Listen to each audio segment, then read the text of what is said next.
जो जिंदा है वो एक दिन खत्म होगा, लेकिन जो मरकर भी जिंदा रहे वही सबसे खतरनाक होता है। इसलिए मैं कहता हूं, जिंदे आम्बेडकर से ज्यादा मरा हुआ आम्बेडकर खतरनाक है। जिंदा आम्बेडकर एक इंसान था, एक आवाज था, एक सोच था, जिससे लोग बहस कर सकते थे, जिसका विरोध कर सकते थे, जिसे अनदेखा कर सकते थे। लेकिन मरा हुआ आम्बेडकर अब सिर्फ एक इंसान नहीं है, वो भारत के संविधान में बस चुका है। अब आम्बेडकर एक व्यक्ति नहीं रहा, वो एक व्यवस्था बन चुका है, और यही उसे सबसे शक्तिशाली बनाता है। यानी आज आम्बेडकर किसी एक वर्ग, किसी एक जाति या किसी एक समुदाय में सीमित नहीं है।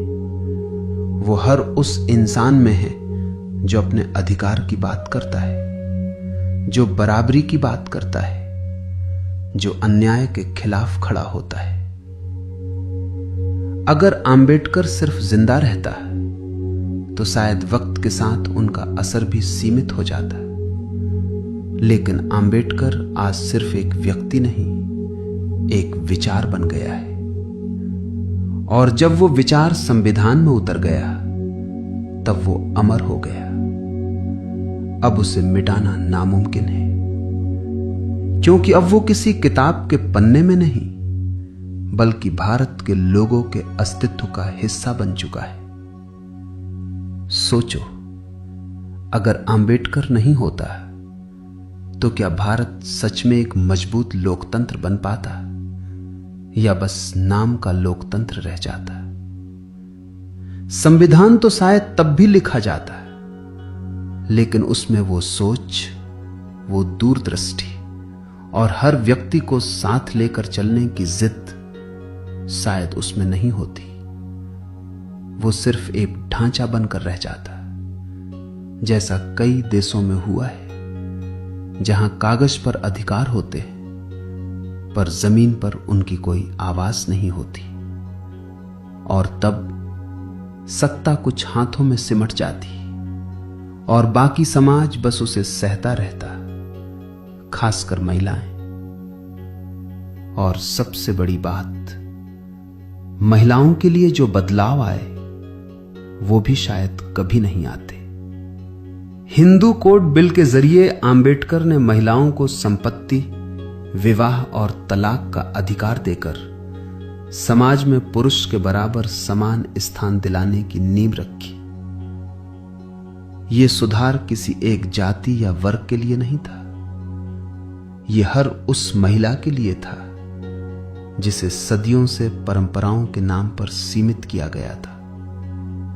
ब्राह्मण महिलाएं भी इससे अछूती नहीं थीं, वो भी उन्हीं बंधनों में बंधी थीं जहां परंपरा के नाम पर उनकी स्वतंत्रता को दबा दिया जाता था। आम्बेडकर ने सिर्फ संविधान नहीं दिया, बल्कि समाज को यह भी सिखाया कि औरत की गरिमा के साथ कोई समझौता नहीं हो सकता। आम्बेडकर ने यह साबित किया कि अधिकार किसी एक वर्ग की संपत्ति नहीं होते, वो हर इंसान का हक होते। इसलिए मैं कहता हूं कि मरा हुआ आम्बेडकर ज्यादा खतरनाक है। तो इसका मतलब यह नहीं कि तुम्हें आम्बेडकर से डरने चाहिए। इसका मतलब यह है कि अब उसे रोका नहीं जा सकता। अब आम्बेडकर हर उस कानून में है जो आपको सुरक्षा देता है, हर उस अधिकार में है जो आपको आवाज देता है, और हर उस इंसान में है जो अन्याय के खिलाफ खड़ा होता है। क्योंकि अब आम्बेडकर एक नाम नहीं, एक ताकत है जो हर भारतीय के अंदर जिंदा है। आम्बेडकर अब कोई बीता हुआ इतिहास नहीं, आम्बेडकर एक अंतहीन संघर्ष और एक कभी न बुझने वाली मशाल बन चुका है। उनकी असली ताकत यही है कि वो आज हर उस भारतीय के स्वाभिमान में धड़क रहा है जिसने झुकना छोड़ दिया है और जो सिर उठाकर जीना जानता है। और एक बात जो अक्सर लोग समझ नहीं पाते, भारत की असली मजबूती उसकी ताकतवर सेना या उसकी बड़ी जनसंख्या में नहीं, बल्कि उसके संविधान में है।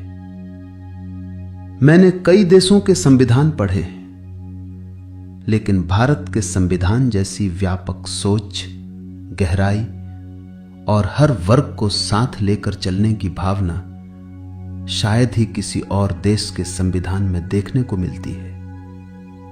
यह सिर्फ कानूनों का संग्रह नहीं है, यह एक ऐसी जीवित व्यवस्था है जो हर व्यक्ति को बराबरी, स्वतंत्रता और न्याय का भरोसा देती है। और यही वजह है कि भारत आज भी एक लोकतंत्र के रूप में खड़ा है, क्योंकि इसकी नींव सिर्फ सत्ता पर नहीं बल्कि संविधान पर टिकी हुई है। और उस संविधान की आत्मा में आंबेडकर आज भी जिंदा है।